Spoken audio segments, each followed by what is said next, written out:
Voilà, Zacharias. Mais c'est affreux, Je lui dis, qu'est-ce que tu as? Qu'est-ce qu'ils t'ont fait? Qu'est-ce qu'ils t'ont fait? Pourquoi? Pourquoi? Pourquoi moi? Aïcha El Wafi, merci d'être avec nous pour France 24 aujourd'hui. Vous êtes la mère de Zacharias Moussaoui, l'un des principaux accusés des attentats du 11 septembre. Merci donc de témoigner. Vous vous êtes engagée dans le programme SAFE pour Sister Against Violent Extremism, des sœurs engagées et des mères de djihadistes engagées dans ces programmes pour lutter contre le djihad, contre le terrorisme en ligne. Comment luttez-vous dans votre vie de tous les jours contre cette violence ? Depuis 10 ans, tous les matins, quand je me lève, je pense qu'à ça. Depuis le 11 septembre, pour le monde entier, c'est un cauchemar. Mais pour moi, c'est tous les jours depuis le 11 septembre. J'essaye de lutter contre les extrémistes et contre leur violence avec le peu que j'ai et comment je peux aider les femmes et tirer leur attention, parce qu'il y a des familles qui en ont 6 enfants, 4 enfants, 5 enfants. Et il y a un moment que l'enfant, on ne le reconnaît plus. Et quand un enfant il commence à dire à sa mère ou à son père, tu ne comprends rien, tu n'es pas un bon musulman, là il faut faire attention. Vous avez signé un livre en 2006 pour votre fils. Ce livre s'appelle « Mon fils perdu ». Est-ce que vous pensez que le combat contre l'extrémisme est perdu? La violence, il est en train de nous séparer. Il est en train de nous diviser. Alors qu'on est fait pour vivre ensemble, partager, aimer et respecter. Et chacun il a le droit de croire qu'est-ce qu'il veut. Qu'il soit juif, catholique, ou chrétien, ou musulman. C'est pas à quelqu'un de dire votre religion elle est pas bonne, c'est la mienne qui est bonne. Je vais vous tuer, il faut être avec moi. Non, non, non, c'est pas comme ça. Chacun il a le droit d'aimer qu'est-ce qu'il veut, de croire qu'est-ce qu'il veut, et de marier avec qu'est-ce qu'il veut. Et le respect et la tolérance pour tout le monde. Vous nous disiez tout à l'heure, avant de commencer cette interview, que le 11 septembre avait bien évidemment bouleversé votre vie. Vous n'avez pas pu entrer en contact avec votre fils depuis son procès. Si vous pouviez aujourd'hui lui adresser un message, quel serait-il ? Je veux lui dire comment il a parlé pendant le procès, c'est quelque chose qui m'a déchiré, qui m'a détruit. J'ai pas aimé quand il a dit mort aux Juifs, mort aux Américains. Personne n'a le droit de dire qu'il veut tuer les autres. Et en même temps, quand il a dit ça, je suis sûre et certaine que, comme je le connais avant de rentrer dans cette... C'est pas mon fils qui parlait comme ça. Et je voudrais bien, si je pourrais un jour lui dire, il ne sait pas le mal qu'il m'a fait à l'intérieur quand il a parlé comme ça. Parce que j'avais tellement mal. J'avais tellement pas envie qu'il parle comme ça. J'avais envie qu'il comprenne le mal qu'il est en train de naître dans le monde entier. Qu'il prend conscience. Qu'il dit, c'est pas cette voie que je vais faire. Il est instruit. Il n'est pas comme moi. Moi, j'ai pas beaucoup de bagages. J'ai pas de connaissances comme lui. Moi, je me suis mariée à 14 ans.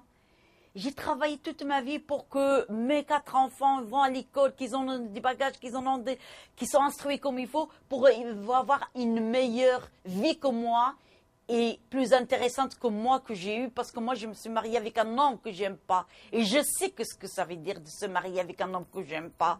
Et la souffrance qu'il était donnée à mes enfants, parce que de faire des enfants avec un homme qu'on n'aime pas, c'est quelque chose d'horrible. C'est quelque chose de dur. Et cet amour, je suis sûre et certaine qu'il manque pour mes enfants dans leur vie. Comment est-ce que vous expliquez que Zacharias soit tombé aussi facilement dans l'extrémisme? Est-ce que c'est quelque chose qui est explicable pour vous? Non, pas du tout, parce que le djihad, c'est... dans notre époque, il n'y a pas de raison de faire ça.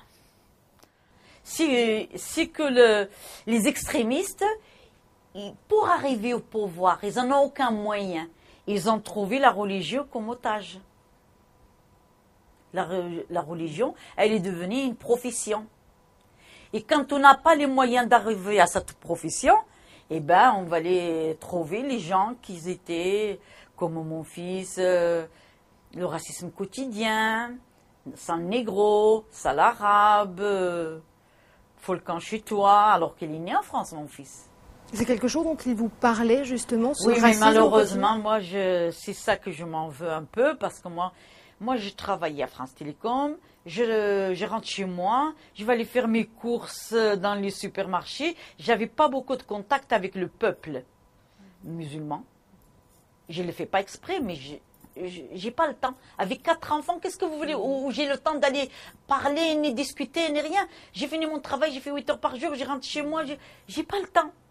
Et donc, moi, je vois mes enfants, tout va bien et tout, mais je ne savais pas qu'il y avait ces mots qui tuent, sale négro, sale arabe, va chez toi, qu'est-ce que tu fais là?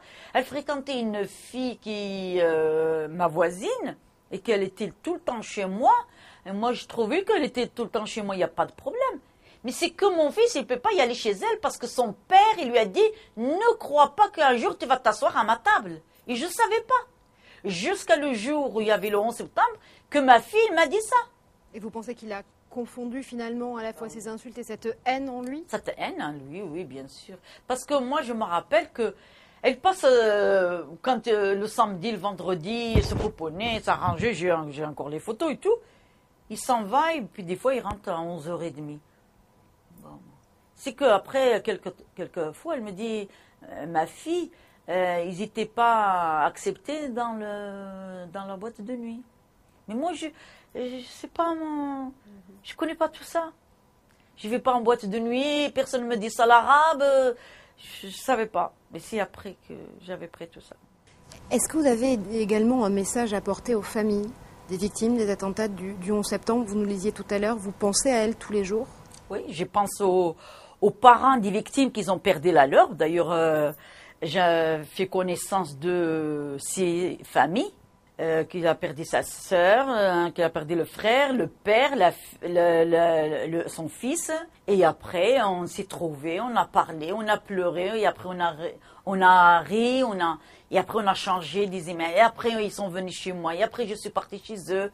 C'est pour montrer que les parents des victimes, ils sont aussi des victimes, et moi aussi, parce que moi aussi, d'une manière ou d'une autre, j'ai perdu mon fils.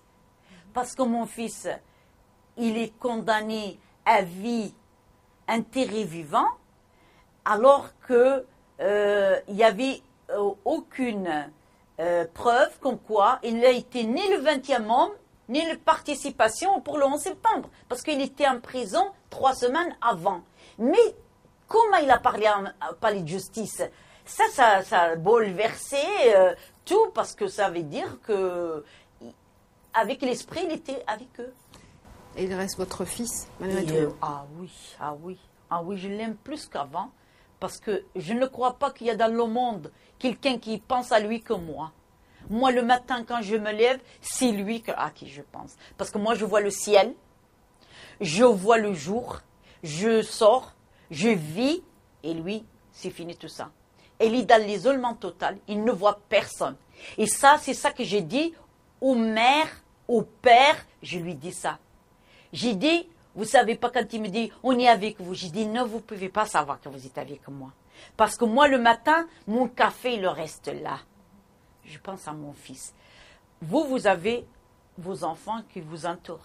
Moi, le mien, il est enterré vivant. Quel est votre message pour éviter à d'autres jeunes comme Zacharias de tomber dans le cercle vicieux de l'extrémisme? Vous savez qu'il y a des centres dans toute la France. On dit aux parents qu'on va les apprendre à parler l'arabe, à étudier le Coran. Mais moi, c'est que ce que je demande à tous les gouvernements en Europe, c'est que ces centres, il faut qu'il y ait des contrôles. Il faut savoir qu'est-ce qui se dit à l'intérieur. Parce que c'est là où on fait la division. Ces centres culturels musulmans, moi, je suis partie après l'histoire de mon fils. Eh ben, j'étais surpris.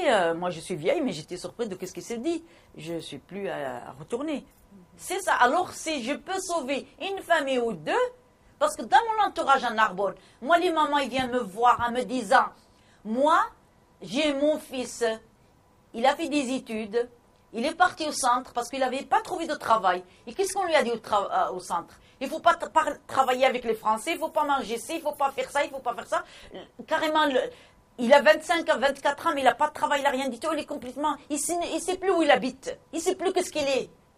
Il cherche. Et il commence à faire la barbe, il commence à faire la toque sur la tête et tout. Mais tout ça, il faut arrêter. Il faut arrêter. Et les mamans et les papas, il y en a qui pleurent, mais ils ne disent rien. Moi, avec l'histoire de mon fils, je le dis haut et fort. Je le dis devant les hommes. Je n'ai pas peur. Je veux mourir qu'une fois, comme il a dit mon fils. Mais je n'ai pas à me cacher. Mais il y en a des mères qui pleurent en cachette. Parce qu'ils voient leurs enfants détruits. Alors s'il faut faire quelque chose, je pense que tout le monde, il faut qu'il se mette à travailler, à comprendre, pour vivre ensemble.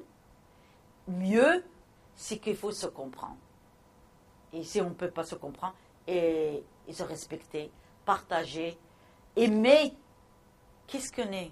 On est fait de l'amour, n'est-ce pas? Et quand il n'y a pas d'amour, il n'y a rien. Merci beaucoup. Merci à vous.